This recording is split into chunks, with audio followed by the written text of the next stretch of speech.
finishing up with chapter 7 today over human population growth. So you may remember in the last lecture we were discussing how the world is kind of divided into two demographic worlds. We have the old, wealthy, economically stable, what we might often call superpowers, wealthy nations, which we broadly categorize as developed. Okay, that basically means that population-wise, they're stable, their economy is stable and generally powerful. Okay? And these are some of the oldest countries in the world, most of the ones you find in, say, for example, Western Europe, places like, U.S., Canada, Australia, Japan falls also into that category. Okay? On the other hand, we also have the developing nations. And those are the relatively new, and when I say new, that means that their governments are relatively recently established. They might have just kind of entered into democracy, for example. They're often poverty-stricken, and as a result, they are rapidly growing nations. Okay? So we have our two different categories of nation. And I mentioned, if you may recall, I said that much of the world's projected growth is actually occurring in these developing nations. And in fact, that's kind of the idea I was trying to get across to you before, is that it's kind of counterintuitive to think of it this way, that a nation that is young and poor might be the most rapidly growing, but those are the circumstances that often lead to rapid population growth. When your economy is not stable, when your government's destabilized, when you have food shortages, okay, it's because you have, for one, high infant mortality rates, and so people tend to have more children, but also because having more children, as we'll talk about, is something that assists many of these poor families with their income. But in any case, that's where much of our projected growth is occurring. And you can actually see here, when we look at projected growth worldwide, it's not the established nations that are growing much. In fact, the United States, as I said, falls into that category. And we're not really growing much at all in terms of actual births, as we'll see. We rely very heavily on immigration. But your developing nations have high birth rates, high what we call fertility rates, as we'll talk about. So much of our projected growth will be in developing nations like those. And India is kind of leading the way in terms of that population growth. As you saw before, they are currently sitting close to 1.4 billion. Now, that being said, again, most of our developing nations are experiencing rapid growth, but that doesn't mean developing nations don't see declining growth rates. As it says here, some of your poorer nations are still experiencing decline. Countries like Zimbabwe, Botswana, Zambia, Namibia, these are all sub-Saharan African nations. And the bulk of the sub-Saharan African nations, so we're talking about basically the latter lower half of Africa, normally would be rapidly growing, but these countries are seeing epidemics of HIV and AIDS as a result of that. And so because of their lack of medical care, they really can't offset that. Many of those people who suffer from HIV and AIDS don't live a long enough lifespan to have many children. And so not only do you have high infant mortality rate, people just aren't producing as many children. So in those countries, you're seeing a decline in population growth. And that kind of goes against the norm. But like I said, in those countries, it's just the lack of medical care. It says here, the life expectancy, for example, in Botswana has dropped from 64 years to just 49. Now, that's on average, okay, of course, but it shows you how drastic it is. I mean, a drop of 15 years. Like it says, it's only now just improving as medical care, especially antiretroviral treatment, is coming into Botswana. And you can kind of see here the decline in life expectancy in these nations when they were hit. So you can see here most of this was in the late 70s, mid 80s when it entered these countries. And you can see here the steep decline in life expectancy, only just now beginning to kind of maybe level out or uptick a little bit as a result of that. But the real, I guess you would say, concerning thing about this is that now these epidemics are hitting Asia. And so when you look at a country like China, for example, which already has well over 1.4 billion people at this point, what kind of effect will it have on such a large, dense population? And so that's another concern. And we've already talked about how dense populations kind of already set themselves up to be affected by things like disease. Okay, so it's a kind of a scenario that we could see occur within Asia as time passes. Now, some terms we haven't really talked about, at least only briefly or in passing. I talked about birth rate. Okay, you hear terms like fertility when we talk about population. Okay? And in regards to human population, fertility just means that somebody is able to produce offspring. That's all fertility means. If we say that somebody is fertile, that means they can reproduce. That's all fertility means. Okay? Now, if we were to measure it in terms of calculating population growth, let's say in a nation like our own, we would express this as what we call crude birth rate. Crude birth rate is simply the number of births per 1,000 individuals. Okay? That's all it is. And we use that number to project whether a population is going to be growing by birth rate, okay, or not. And many of your nations, as you might expect, might have higher crude birth rates than others. Okay? The United States, for example, does not have a high crude birth rate compared to a place like Niger, for example, in sub-Saharan Africa. Ours is much, much lower by comparison. And, you know, it might be kind of counterintuitive for us to think of a nation like the United States as not one that's prosperous and growing. We are, in terms of economy, prosperous, but our birth rates are low by comparison to many of these developing nations. And like I said, they measure that by taking crude birth rate. Okay. Now, total fertility rate, as it says, is the number of children born to an average woman in a population during her entire reproductive life. So it's basically an average essentially within a population. So if we were to average how many children were basically produced by a single woman in a nation, we'd be talking about her total fertility rate. What is possible within that nation? How many, on average, children are born to a woman or a particular family? That would be total fertility rate. And total fertility rate is actually not only varies by nation, but it also has changed over time. To give you a good example, if you were to go to Great Britain today, the total fertility rate of the average woman wouldn't be a whole lot different than it is in the U.S. It'd probably be about 1 to 2 children per woman per household. But if you were to go back 200 years ago, say to 1801 or something like that, the total fertility rate for a woman, especially a wealthy woman, would have been closer to 12. And that was because at that time they had, housekeepers, they had wet nurses to help raise the children in the household for them. So the woman in that situation wasn't doing all of the work by herself, but it was kind of expected of her because she was either middle class or wealthy to have more children in that scenario. And in fact, you actually see kind of scenarios like that today in certain nations where women have less power, less control of their relationship with their husband.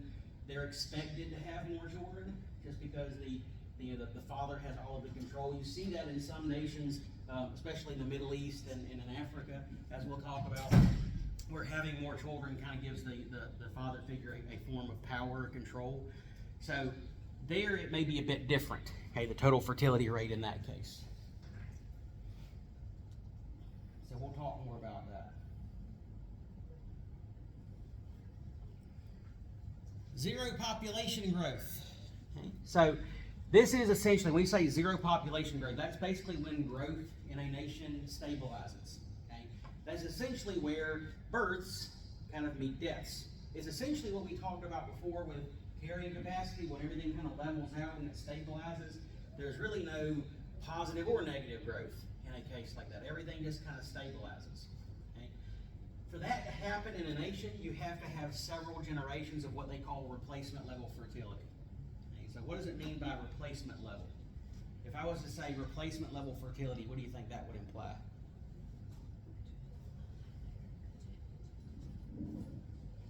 If you're having offspring as replacements, okay, basically you're just having enough offspring to replace the mother and the father, and that's it. Okay? 2 children, okay, that would be replacement level fertility. That means you're neither adding to the population or subtracting, you're just keeping it fairly stable. But you'd have to have several generations of that. In this case of only producing 2 offspring per family, okay, for that to happen. Okay?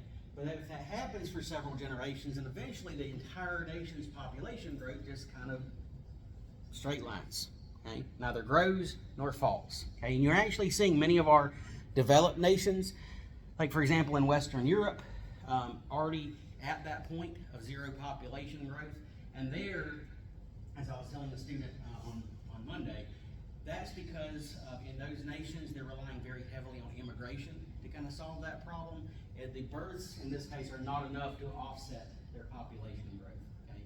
The United States is very close to that. We are just above replacement level fertility in the U.S. It's actually about 2.1, which means we're slightly over replacing the parents, but not by much. Okay? And so again, in the United States, if you wonder why immigration is such a hot button issue, it's because we rely very heavily on it in order to make our population grow.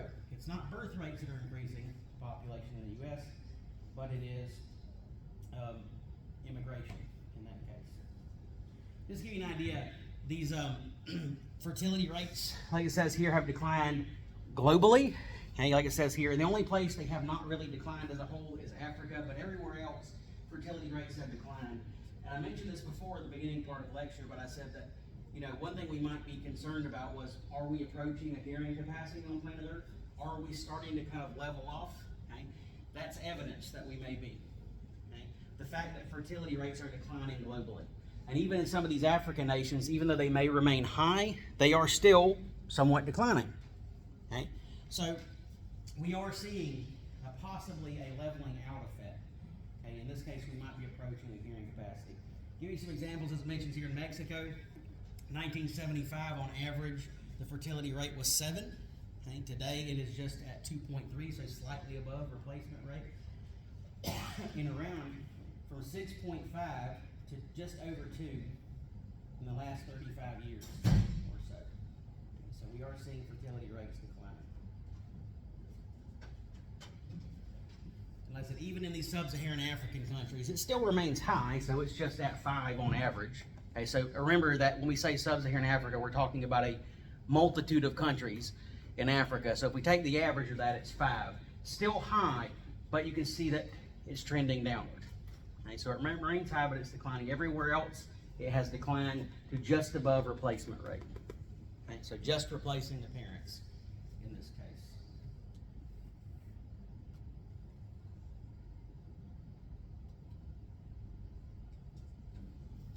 So 100 out of the world's 220 countries are at a replacement rate of 2.1 children per couple.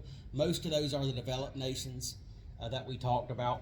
Now, of course, you can have some places that are below 2, and in fact, I showed you the video over the one child per family policy. And of course, if you are reading the textbook, there's a little case study that talks about the one child per family policy.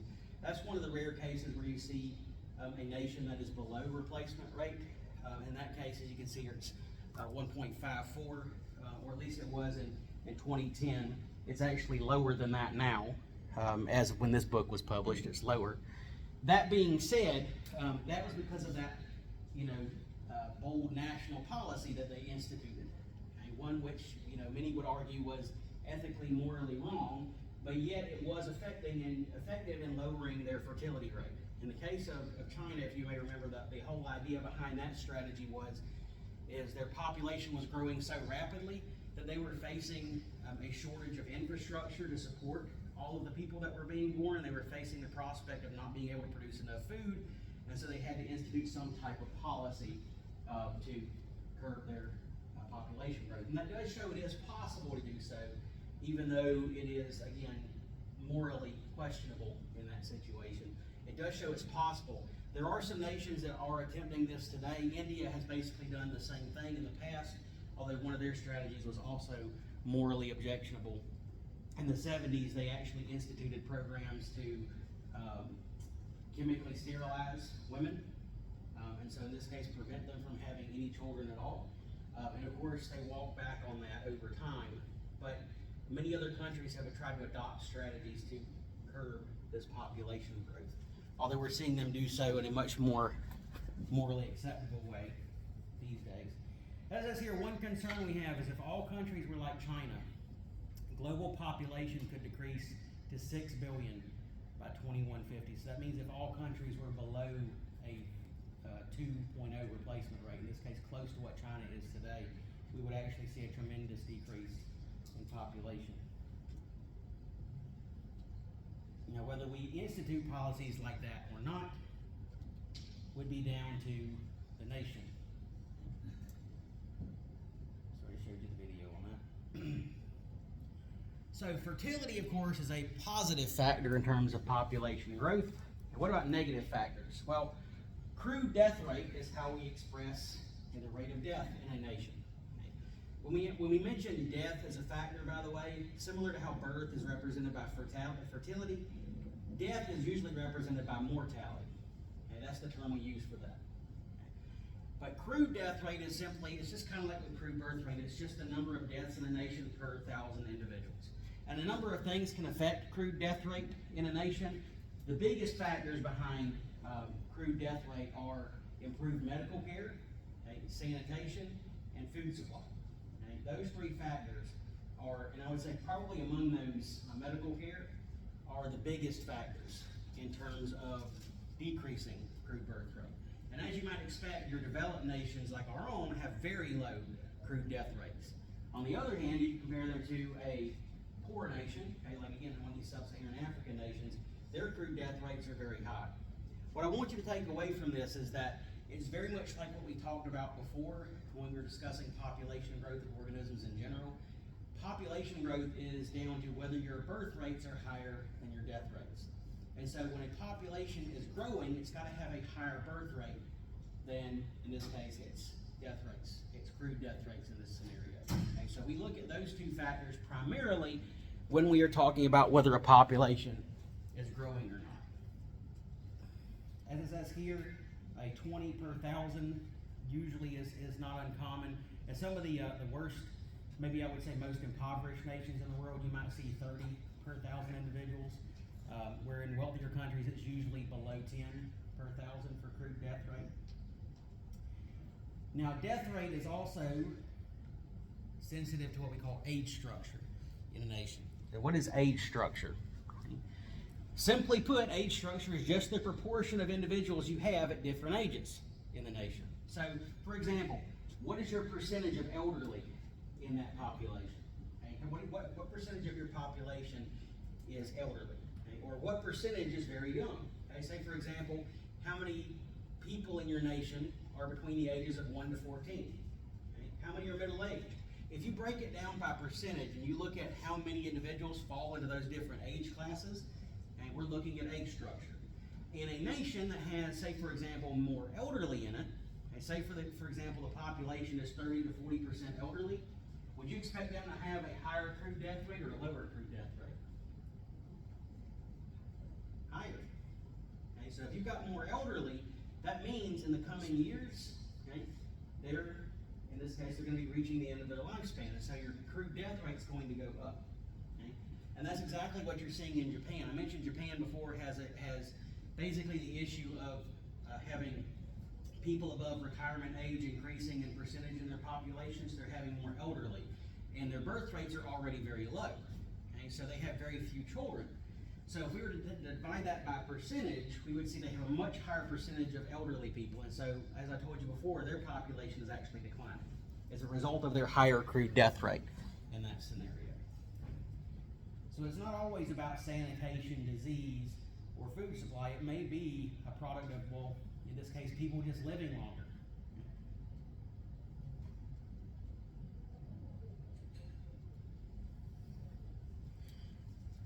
Now, at the very beginning of the chapter, I told you there was a projection about how quickly the Earth, or in this case, how quickly the world's population of people was growing. It's around 1.08%. If you know the approximate growth rate of a nation, you can actually calculate how quickly the population will double. Okay, that's what we call doubling time. Doubling time is calculated by having the rate of growth, which we call natural increase. And when we say natural increase, that's not looking at immigration, it's only looking at crude death rates minus crude birth rates. Okay? So in this case, those two major factors there. When you get that percentage, you can calculate whether the population will be growing or declining, and then you can calculate, well, how quickly will it be before this population doubles? And to do that, they use a simple formula that they use they use this in finance, by the way, where you take you take 70 divided by your rate of natural increase, which again is a percentage. And that will tell you how many years it takes for the population to double. In the case of Niger, for example, which has a growth rate of 3.4%, now bear in mind, that may seem low, but 3.4% is a very high rate of growth for a nation which has several million people. Compare that to the U.S., which has a 0.6% growth rate. Niger will double in less than 20 years. The U.S. would take nearly 120 years to double. Okay? And that's because of our low birth rates. Okay? Like I said, we are just above replacement rate in that scenario. What about the world growth rate? So if the world growth rate is 1.08%, okay, so what would that be? Well, if we take 70 divided by 1.08,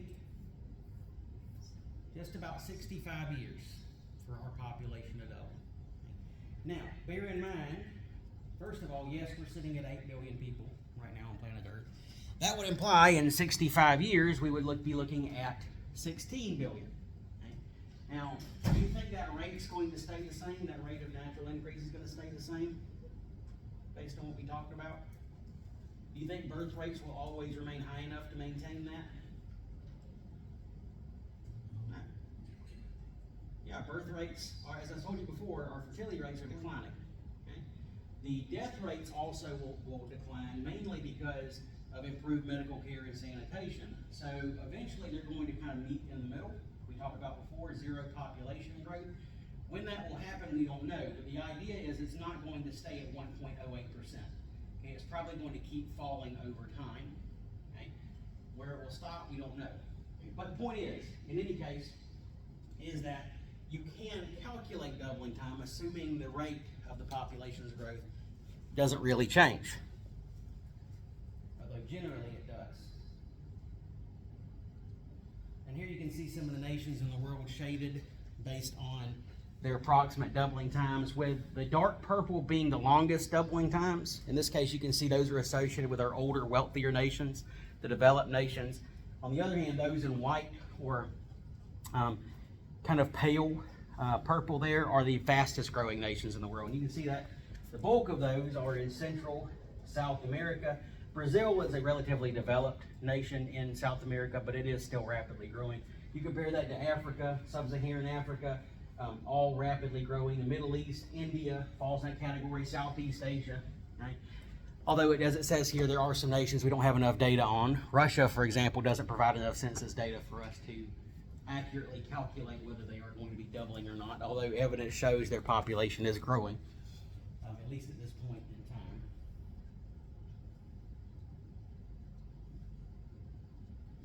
Now, I'm sure at some point you've heard the term lifespan. Okay? And in fact, we did mention a little bit about this in the prior chapter. Lifespan is just how long you expect an organism to live. If you're talking about humans, how long you would expect a human to live. Usually it's based on whatever their oldest recorded age is for an organism. For humans, that longest age was 122 years of age. That was Jean-Louise Calment. I believe she only died, it was fairly recently. I want to say it was 2011, but it was documented that she was that old. There might have been some older reported people in the past, but none of those were ever documented or certified, so she's the oldest certified age that we know of, 122 years of age. Now, that being said, not every person, of course, lives that long. Okay? If we were to take the average of that, we'd be looking at what we call life expectancy. Okay? Life expectancy is just simply taking the ages of death at everybody within the population and getting an average number. And that's what you would do. Okay? And that does differ depending on where you are. In fact, for most of human history, you may have heard this, but the average life expectancy for humans throughout most of history was only about 30 years or so. When you often hear about Romans, you may hear that, is that the average life expectancy for the average Roman was only about 30 years or so. Does that mean that everybody who reached 30 years old dropped dead? No. It just means that's the average. Because of course you had some people who were living very old ages. It wasn't impossible for somebody in Rome to reach 70 or 80 years of age, in some cases even 90, but it was because it was being offset by people dying at very young ages.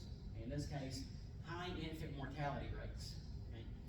the odds of making it to even a young age or adult age were very low. And so those old ages were being offset by those very young ages. And so the average wound up being 30. Okay, so for most of human history, it was only about 30 years. Bless you. Now, that being said, of course, that has changed in recent times. Really, it was only rather recently where we began to see life expectancy climb above 30, and that was when we get into the early 1900s.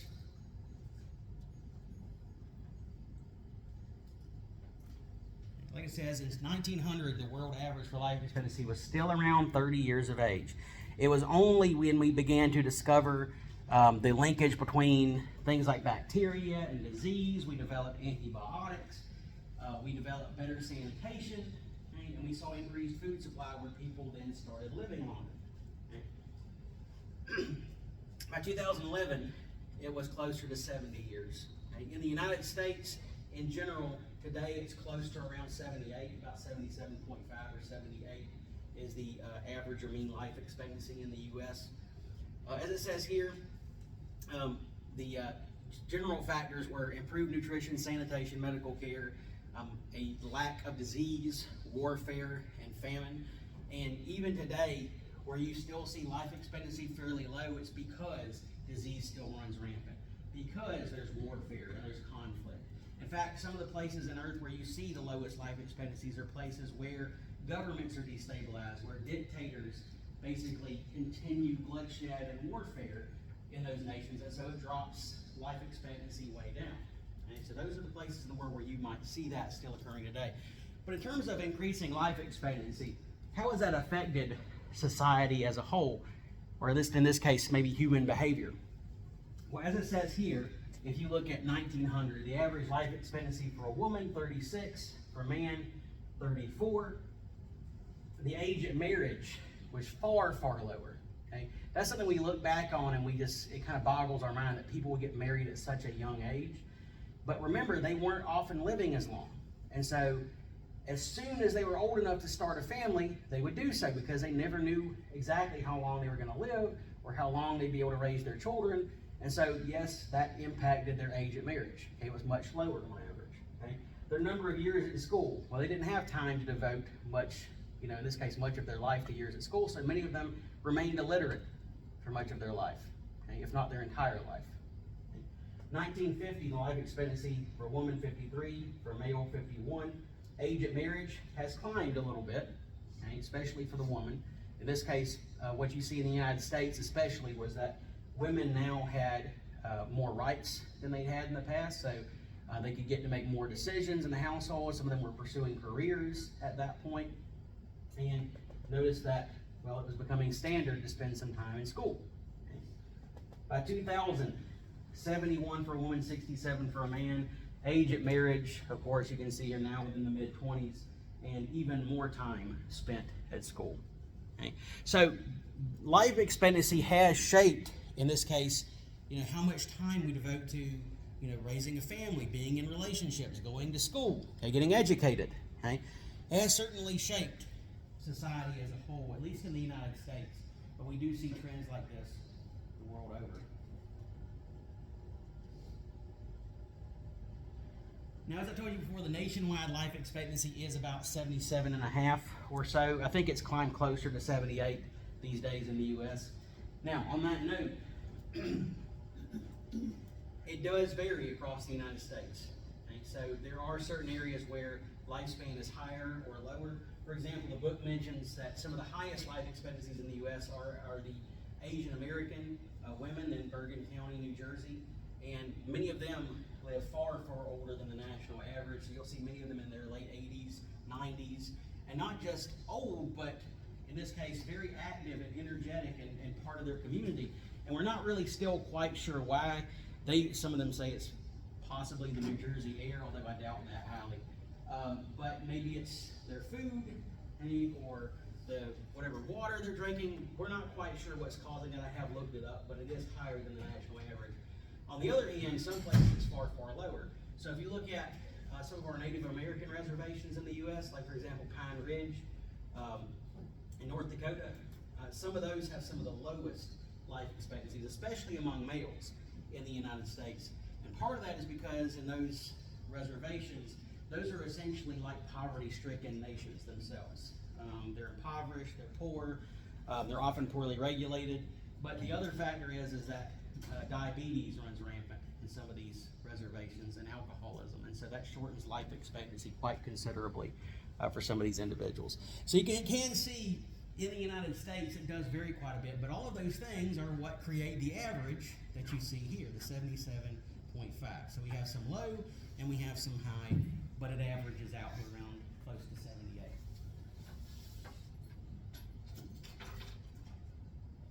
And worldwide, we are seeing an increase in life expectancy. So just like we're seeing a decrease in birth rates worldwide, fertility rates worldwide, we are seeing increases in life expectancy. So what kind of challenges does that pose for us? Yes, I'm not going to say that increased life expectancy is a bad thing. Ideally, that's what we would want, is increased life expectancy, you know, everything that goes along with it. But that does pose some challenges as people start living longer. Okay? And we've already seen one of those issues in Japan right now. Some of you may have also heard this as well. Okay? Women typically have a higher life expectancy than men, and in general there is some truth to that, that women do seem to live longer on average than men do.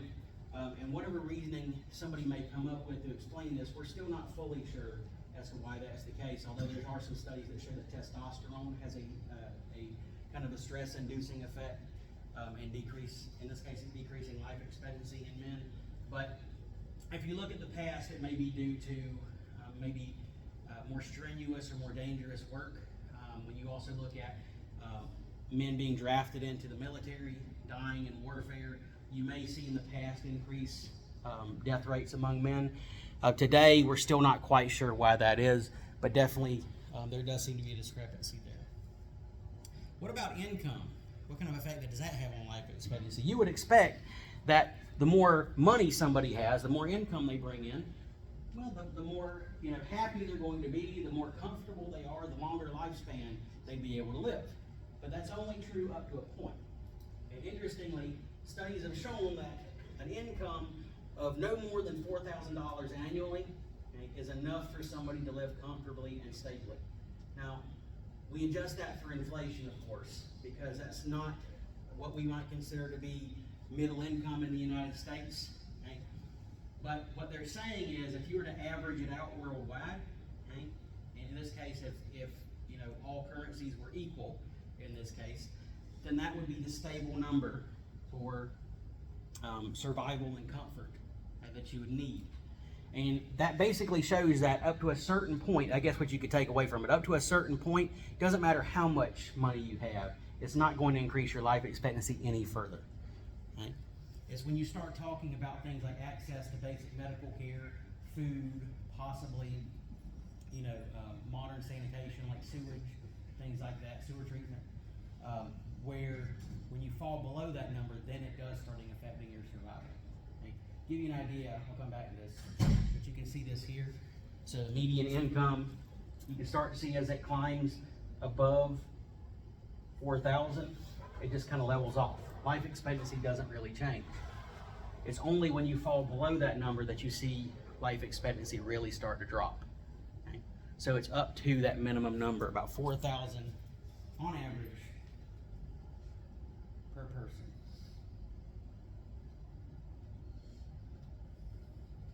So is life expectancy approaching a plateau? Okay, so what do we mean by that? Is life expectancy approaching a plateau? Well, first of all, is there a maximum lifespan for human beings? And will we ever reach that maximum lifespan? Well, again, there is a lot of debate on this topic. How long can people live? Okay. It's probably close to what we saw with Jean Louise Calment, around 120 years of age. But that's not really the main question. The main question is, are we going to see an increase worldwide in the proportion of elderly versus the middle class and the very young? Okay? And if that's the case, what is that going to do to our, let's say, national economy, our national strength, military, what have you? Okay, when your proportion of elderly starts becoming very high, what does that do to a nation? Okay, what kind of concerns does that bring up? Well, if worldwide you have an increase in the elderly, okay, it's one of the concerns that we talked about previously in lecture is the fact that you wind up with a declining workforce. Okay, you have fewer people to actually support the income of the nation. Okay, the other issue that it brings up is dependency. Okay? And this is why I showed you that video on the one child per family policy is the problem they're facing in China right now is the dependency of the very old and the very young. Okay? The fewer young people you have in the nation, the more people you have, okay, in this case, that need dependence on those very young people. Okay? So, as it says here, how we evaluate proportions like this, the very old, the very young, the middle-aged within a nation, is by looking at what we call histograms. Histogram is just a fancy term for a bar graph, effectively. But what you can do is you can take the proportion of ages within a nation, what we might call age classes, so people at different age classes, and we number them out in the nation and stack them up side by side, in this case with sex, females versus males. We graph that and we get basically what we call age structure histograms. And it looks something like this. So we're literally counting out the number of individuals within each age class here. Okay? And we've divided them up side by side based on sex. Okay? And you can see in rapidly growing nations when you do that, what it does, it produces kind of a pyramid, a triangle, where you have very few elderly in the population by comparison to the very young. You can see here that most of the population, somewhere around maybe even 50% or so, are those that are between the ages of 0 to 14 or 15. Okay? When you have a nation like that where most of them are very young, that's a rapidly growing nation. Okay? That means all of these young individuals don't have children yet, but in a few years, they'll be at reproductive age and they'll start having children of their own. And then the population is going to surge rapidly. That's what you see in those Middle Eastern countries, those sub-Saharan African countries. In fact, Niger, which I talked about previously, has an age structure histogram very much like this. Okay? So that's a rapidly growing nation. Now, if you see one where it looks fairly even, almost like a column, where there's the same number on both sides, okay, that's what we might call a stable or slowly growing nation. Okay? The United States is in that category.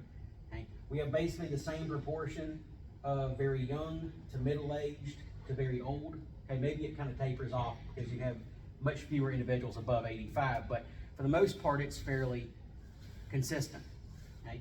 And that's what I was talking about before. We're just at replacement rate, so our number of children are basically the same number as the parents, okay, that produce them. Okay? So everything's fairly even. That's a stable or slowly growing nation. On the other hand, if you see one that looks like this, that has a bulge in the middle of it, okay, that means that these people have already had their children. They're not having any more, and they didn't have that many to start with. Either they had very few or none at all. And so if you look at the number of children, they're very low by comparison. And so this would represent a declining nation. Also note that there's more elderly in this population than either of the other two that we've looked at here. Okay? So their proportion of elderly is very high. They're middle-aged, have already had the children they're going to have, and the children that they have are not as numerous. So that is a declining nation. Japan or Italy would produce, as you can see in this image, a very similar type of histogram that you see there. And this is something I want you to familiarize yourself with, is being able to recognize these three types of histograms.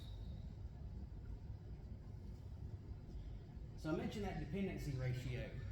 The number of, in this case, it's the number of non-working compared to working individuals, or simply put, in this case, the number of elderly that are dependent on the very young in a nation. And as you've already seen in China, that is one of their big problems. They have those little emperors, which are basically a single child for basically a set of 4 to 8 great or grandparents. Okay? And all of those grandparents are dependent on that one single child. And this is a problem that all developing nations are facing right now, because even if we don't have the same one child per family policy that China has, we're still seeing declining birth rates. We're still seeing families that have maybe 1 to 2 children. In fact, I'm sure we all know somebody who has either no children and is married, or has maybe 1 or 2 at most. Okay? And that's the natural trend in many of your wealthier nations. That's what happens over time. But what is that going to do to the overall nation as a whole when we are seeing many more people live longer? Okay? It's great that people are living longer, but that means that they are dependent on the very few children that are being born in the nation. So that is a concern, that dependency ratio. I mentioned before, in Mexico in the 70s, having family sizes as large as 7, today down to just 1 or 2. So now you have all of those children who are now grandparents themselves, supported by just a few children today. So that is a problem that they're facing as well. In the U.S., a declining workforce supporting a higher number of retirees. And here's an interesting result of this. I mentioned that plateau that we're reaching. The median age is reaching a plateau. Well, if it's getting close to 60, what you're seeing happen in many of these nations is they're increasing the retirement age. So basically, if you wonder why your grandparents or parents have to keep working longer, even though they should be retired at this point, well, it's because of that, in this case, increase in life expectancy, and of course that increased dependency ratio that we're talking about. So people are just working longer than they ever have before. Okay? That's to compensate for that.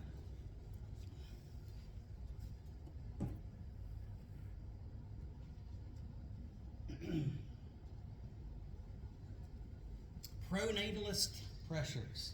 Any factor that increases a desire to have children.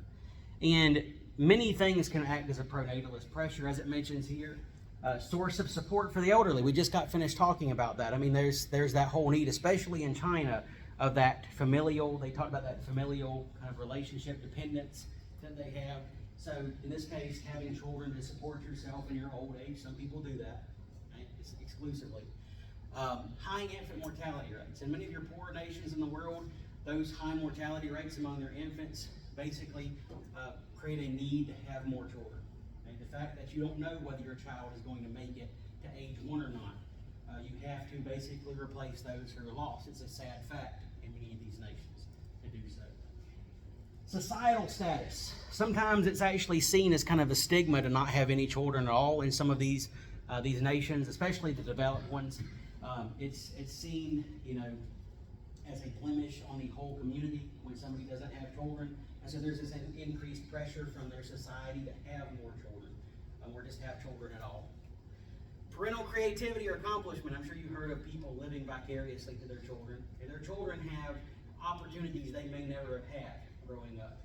So for example, I mentioned that in the 50s, people they did have education, but they had much less education than we have today, so they may have never been able to pursue higher degree jobs.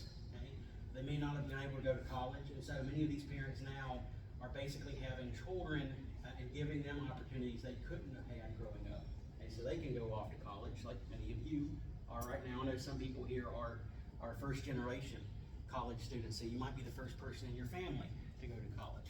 Okay? So having children in that sense, because they're better opportunities. Okay? And then finally, to assist with income or chores. And you actually would see this in that one child per family policy video, that those rural families in China very heavily depended on having children, mainly because that was what allowed them to operate their farms. And so they would assist with income in that scenario. And I would say that's also true here, even in the U.S., where rural families have more children, because that's basically, I would say, free labor on the farm. Okay? I basically grew up doing something like that. I worked on a farm when I was very young. So it's a situation like that where you need basically children to sustain income in that scenario. In addition, you may also have, of course, cultural or religious values, as it says here, to replace those that die or become incapacitated, or just really simply do have children. Okay? You see that even in the Bible, that it says, be fruitful, go forth and be fruitful and multiply. Okay? So to have more children. Many of our religions express the need to have children in that scenario. Any of those could be a pronatalist pressure. All right. As it also says, children may bring increased status or protection. Right? Bigger families tend to be more prominent in communities. Okay? They have more power in communities. Boys may often carry a higher value than girls in some societies. And I think sadly we saw this was the case in the one child per family policy video, is that the discrepancy that it wound up creating was a kind of an altered sex ratio in China as a result, where more boys were being favored than girls, and you see the effect of that today. In that case, in China, the reason why was because only the boys had land rights, so they could inherit property from their fathers, but a girl could not. She could not inherit property. So it was, the need to pass on that generational wealth that kind of created that scenario there in China. There's also, of course, in some cases, the whole scenario of passing down the family legacy to a male, in this case, even just the last name in that case. But in those situations, yes, it does put more wealth on the boys versus the girls, and so it results in discrepancies like that. As it says here, a large number of children in one family may be the result of attempting to produce a son. I think probably the best case we can think of that was King Henry VIII. And you hear about him killing all of his wives, executing his wives, because he wanted to produce a male heir. And he only did at the very end, and that male heir did not live very long. I think they died at 8 years of age. But all of his marriages and his attempts to have children were just in the attempt to produce a male heir. And I think that's one of the best cases for why that becomes problematic. Male pride in some of these sub-Saharan African nations like Niger and Cameroon, you may see on average 12 to 11 children. All of those attempts to produce male children in the household. And in cases like that, it's because, well, in those societies, the woman has very little rights compared to the male. So it's a very patriarchal society in those cases.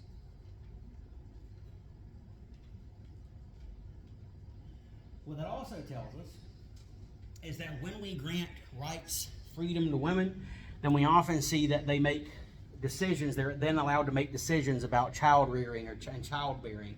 And so you see decreased fertility rates as a result of that. Part of it, as it says here, is just simply the opportunity to pursue careers outside of the home. In cases like in Cameroon or Niger, like I mentioned, it's not unusual for the woman to spend her entire life at home raising those children. And so she has no other opportunities to pursue hobbies, careers, anything like that. But once they're granted rights, then that, of course, presents the opportunity to take advantage of those, like I said, for example, secondary education, being able to go back to school, for example. But of course, when that happens, she has less time to have children, and so you see decreased fertility rates as a result of that. Okay. Now, that also kind of brings up the whole concept of, if the mother in this case now has the opportunity to work, she's bringing in additional income. So then there's less need to have more children to support the family. Okay. So it's kind of a twofold effect there. They've done studies that show that education and socioeconomic status are inversely related to fertility in wealthy countries. Simply put, when women have access to secondary education, fertility rates decline. If their socioeconomic status is low, in this case they have fewer rights, then fertility rates remain high. So they are inversely related to one another. And we see this in the United States, that women are able to pursue more opportunities than they were, say, for example, in the early 1900s. And as a result, fertility rates have declined. Okay? And we have, again, like I've said, we see families with maybe 1 to 2 children, if any at all. And the reason we see this in our country, but not in some of our poor nations in the world, is because here in the U.S., raising a single child, and even 2, is far, far more expensive. If you're talking about giving them the opportunities that you didn't have, you send them off to college, as some of you, I'm sure, well know, it's expensive. Okay?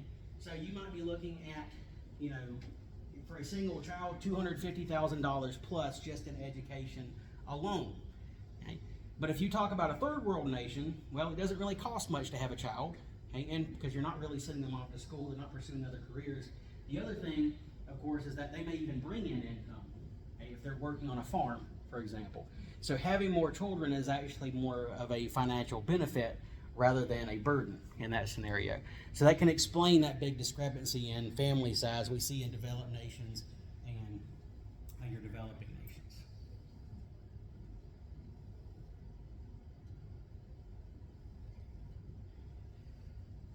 Now, one thing that's true across all nations, doesn't really matter what nation you're talking about, even the growth of our own, is that populations will only stabilize, they'll only kind of level out when infant mortality decreases.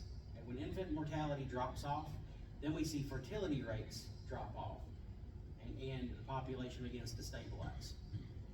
For much of the U.S.'s history, we had high infant mortality rates, and a lot of that was just because of our lack of access to medical care, our lack of access to sanitation, and so diseases ran rampant. Diseases that are mostly eliminated today, things like tuberculosis, which is easily treatable by antibiotics today, was devastating to infants in the early 1900s. Okay? But when we developed antibiotics, that changed, and we had improved medical care. Children were able to make it to, or in this case, babies were able to make it to, reach adult status for the first time, really. And as a result of that, there was less pressure to have more children to replace those that were lost. And so that was when the U.S., and this was roughly around the late 1930s, 1940s, where we began to see everything kind of stabilize. Okay, our birth rates started to go down, okay, and eventually meet our mortality rates, okay, and everything. Like I said, right now we're just above replacement rate, but it was because of those that increased infant survival. Okay. Like I said, one of the best ways is to ensure the rights of mothers. Grant land reform. In this case, women would have the right to inherit property, not just the males. Political rights. Okay? So, for example, the right to vote, which in the U.S. was in the 1920s. Okay? And that definitely gave women more freedom to make decisions, okay, in the household. Opportunities to earn independent income. Improved health status, in this case, medical care. The ability for children to survive. Okay? Education, especially what we call secondary education, which would be like high school level and beyond, okay, access to that. All of those correlate with a decline in total fertility.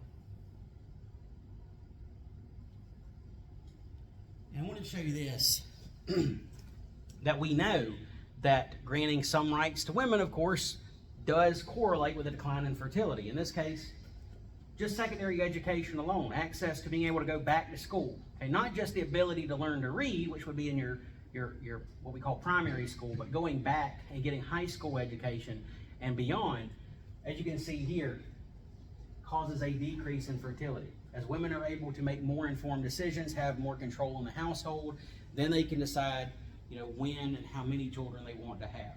And so you often see that correlates with just lower fertility rates.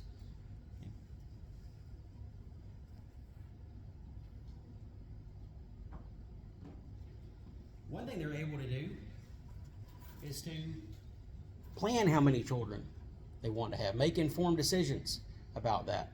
And that's something that really every family may do. Okay, is, when and, how do I want to have children? Okay? When is the right time to have children? Okay? Every family really does this, okay, for the most part, I would say. When you think about, well, am I making enough money to have children? Will I have enough to support their education? Okay? You decide that you may want to wait a few years, okay, until things are economically stable. Okay? That's one aspect of family planning. The other is just contraceptive use. Okay? And many third world nations don't have access or knowledge of contraceptive use. Just simply the use of condoms or even birth control. Okay? They're not educated about it, or may not even have access to it, and so they're not able to make decisions about when and where to have children. Of course, you can practice abstinence, but usually that doesn't work out in the long run. So it usually takes contraceptive use to kind of see that decreased fertility rate. And that's one of our big challenges worldwide, especially with many of these developing nations, is that we're bringing knowledge of contraceptives, like you can see here, to some of these third world nations. And so that the idea there is that that's going to help kind of curb some of this rapid growth. And fertility control is actually kind of an old practice. I mean, we might think of contraceptives as being a modern thing, the use of birth control, the use of condoms, but this is actually an old practice, because especially when you look back at the past with humans, it was much more important to make sure that you weren't having too many kids and you could support. Okay, at that point, if you're talking about in the past, let's say we go back to cavemen. Okay? Having one child could be the difference between your survival, the whole village's survival, because you may not have enough food to supply that one additional mouth. And so back then, it was not uncommon to see infanticide practiced, where they may have to kill an infant because there's no way to support it. Okay? And of course, we would see that as barbaric today, but back then they did have to practice things like that just so everybody could survive. Today, we still see some of these more primitive methods, but they are very effective. So, for example, the San people of the Kalahari practice an ancient method, which may seem bizarre to us in a developed nation, but they actually allow their children to breastfeed well up into their 3rd and 4th year. And the reason for that is that breastfeeding actually releases hormones in the woman that suppresses ovulation. So she'll release fewer eggs, which means that less of a chance of her becoming pregnant with another child. And so because they're living in the desert, that means that they have to make sure that they have enough to support what few children they have. And so it's a good way to control population. And people weren't ignorant about birth control. They may not have had pills like we have today, but they did know about herbal remedies. Okay? And one of them, which interestingly enough has a chemical that is used in childbirth today, was the blue cohosh. And that was widely used by Eastern Native Americans in the United States. You can find it widely growing throughout the Appalachians today. And it releases the chemical oxytocin, which is actually the same hormone that induces labor in women. So by ingesting these plants, they were mimicking the same hormone that would normally basically kind of initiate childbirth, and that prevented ovulation. Okay? So it's, it's in its own sense, it's basically a type of birth control. Okay? And it was known for thousands of years. So like I said, they weren't ignorant about it. Are we facing a birth dearth? Okay, now it is supposed to be dearth, not death. Dearth basically means scarcity. Okay? A scarcity of births. Okay? The evidence that I've kind of shown you so far shows that yes, we are seeing declining fertility rates, which means that worldwide we're seeing fewer children born, especially in places like the United States. We're just seeing decreased fertility rates. We're seeing fewer children. And in some European nations, it's so low, like in Italy, for example, they're actually declining. And this is why I mentioned before, if you wonder why you see many of these European nations kind of instituting these very strong immigration policies, bringing more people into their nation, especially refugees. The reason they're doing that is because they're facing an erosion of power. Okay? As they have fewer children, their population, of course, gets lower. Their workforce is impaired as a result of this, and their economic strength fails at that point. And so if they want to maintain their economic strength and their power on the world stage, they have to supplement that with immigration. And that's effectively what they're doing. And that's also why the U.S. is basically doing the same thing. And we're promoting immigration. Wait, so is that supposed to say dearth, or is it supposed to say something like effect or something? Dearth. Dearth basically is scarcity. Okay? Is that a scientific term? A population term, yeah. Yeah. So, as it says here, Western democracies are now facing an erosion of power. 22% of the world population were these developed nations in 1950. 15% in 1980. Okay? And if trends continue, if this, again, scarcity of births continues, then by 2030, maybe only 9% of the world's power would be attributed to nations like our own or those in Western Europe, for example. So like I said, that's why now, at least in a partial sense, I won't say the full reason is because of this, but at least in a partial sense, that's why we're seeing immigration push so heavily, because we're seeing a lot of people in these developing nations immigrating out into these wealthier developing nations. That's being promoted to kind of supplement for that.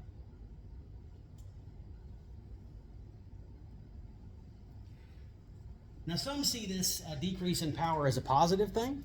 Okay, when you see that these Western powers are basically they're decreasing over time. One of the benefits of this is that right now the wealthy nations in the world, like our own, and I'm including ourselves in this category, are the world's leaders in producing pollution and utilizing energy. Okay? especially fossil fuels. We consume more fossil fuel than any other nation in the world right now. And so some see the decline of these powers as a beneficial thing, because as they crumble, that means that there's less impact on the world as a whole in terms of pollution and energy use. Okay? That's a matter of perspective in that sense, whether you think that's beneficial or not. But that's one view that some people take on it, is that we're already consuming an inordinate amount of resources, so that means more for the other poorer nations as we decline. Okay, that's the idea. We're also seeing that possibly this pollution may be the reason why we're declining, or at least partially the reason why we're declining in the first place, is that pollution may be having an effect on birth rates in nations like our own. So for example, in the US, it's a chemical called phthalates, which are derivatives of plastic production that are getting into the water. And there's basically some studies that show that there's these increased numbers of phthalates are responsible for a decreased number of sperm produced in males in the US. So it may be just the pollution itself that's causing this effect. We're not quite sure, but there is some linkage between those chemicals and decreased fertility.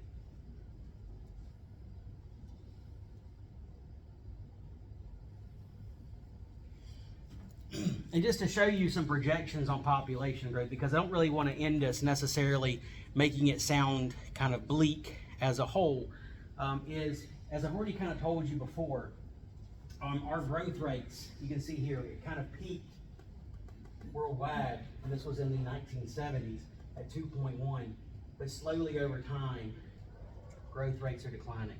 Projected to decline to just 0.1% by 2100, okay? Which means that yes, we may be approaching a carrying capacity. We might be leveling out. And so of course we may not see that doubling effect I talked about, where we could be looking at 16 billion people. Likely not. Likely we are, as you can see here, the trend is pointing us towards closer to between 10 to 12 billion people. And at that point, growth rates will stabilize. That's the idea. Okay, we still have roughly 77 years to find out what's going to happen, but that's what the trends are telling us. If we follow these population growth rates, if we follow fertility rates, and increasing life expectancy, that's what we project to happen.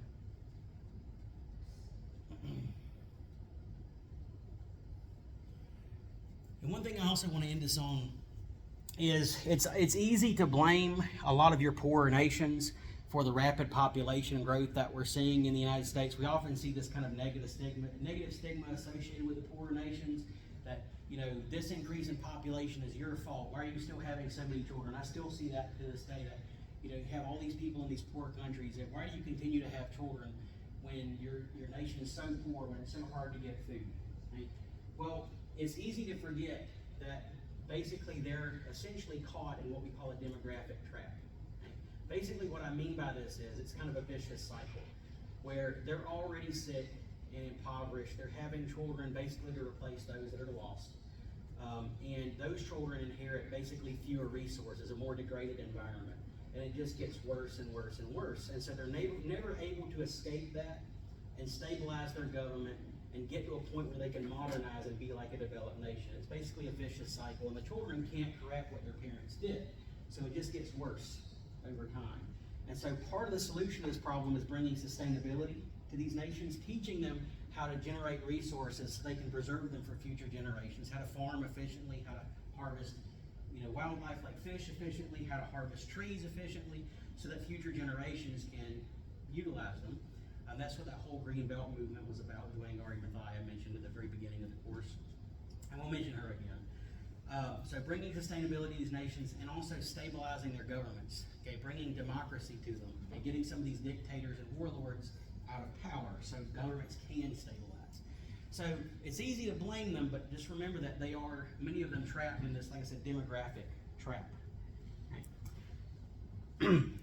As it says here, it may take bold national policies to institute things like birth control, population control. Brazil's doing that right now. Not in the sense of what you see in China, but what they're doing is they're instituting the use of media to educate people about proper family size. They're giving women access to birth control, allowing them to make decisions on family size. And that seems to be very effective. They're already dropping below replacement rate fertility. So it doesn't always take a one child per family policy. As I said, this may not be simply a matter of just helping the poor, giving resources to these other nations.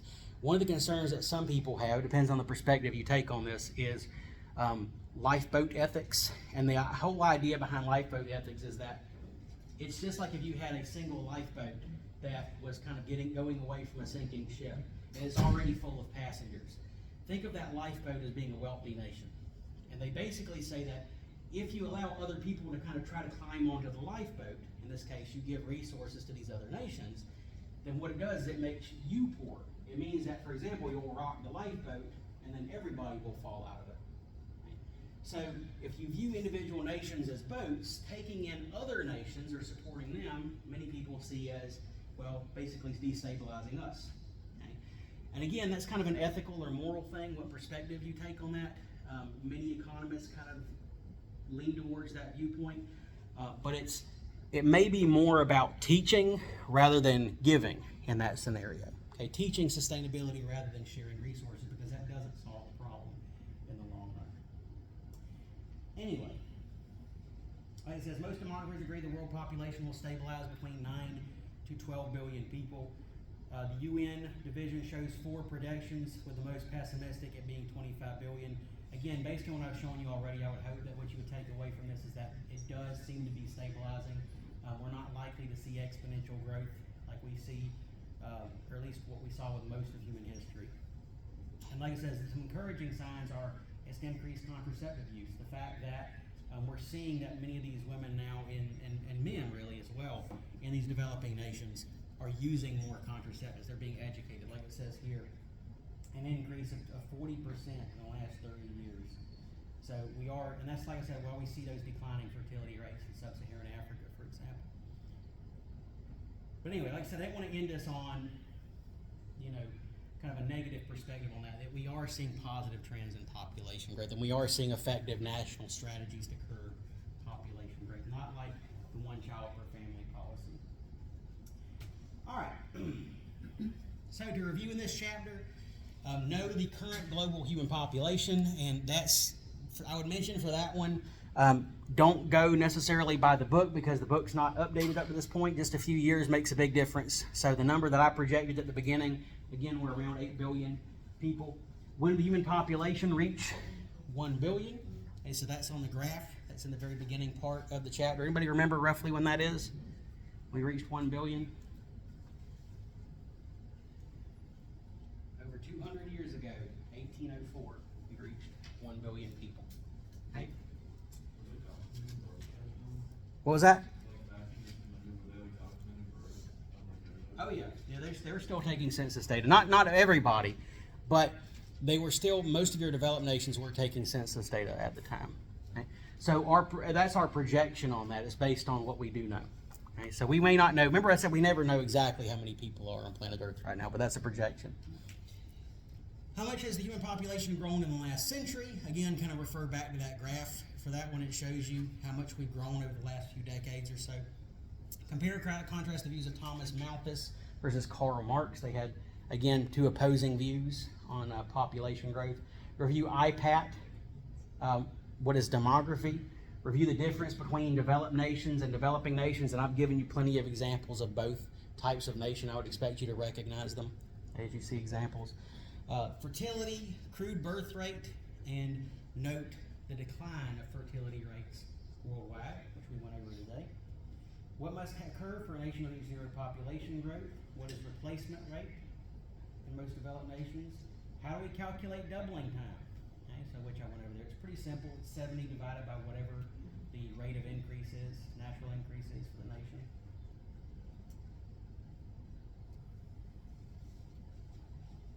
What is crude death rate? Distinguish between lifespan and life expectancy. What factors are responsible for decreased life expectancy, which I went over today. The average life expectancy in the U.S., the examples I talked about for the Pine Ridge Reservation men and the Bergen County, New Jersey, Asian American women. Recognize the 3 different types of histograms. I told you that was important to know. Okay. The dependency ratio, pronatalist pressures and examples of those. Correlation between secondary education and fertility rate. Remember I showed you a graph of that. The sand people of the Kalahari Desert, which I mentioned. the birth dearth, the scarcity of births, and the effect on Western democracies. And the last thing we talked about, of course, was the lifeboat ethics that I discussed. Okay? And of course, all the terms that go along with it there. Okay?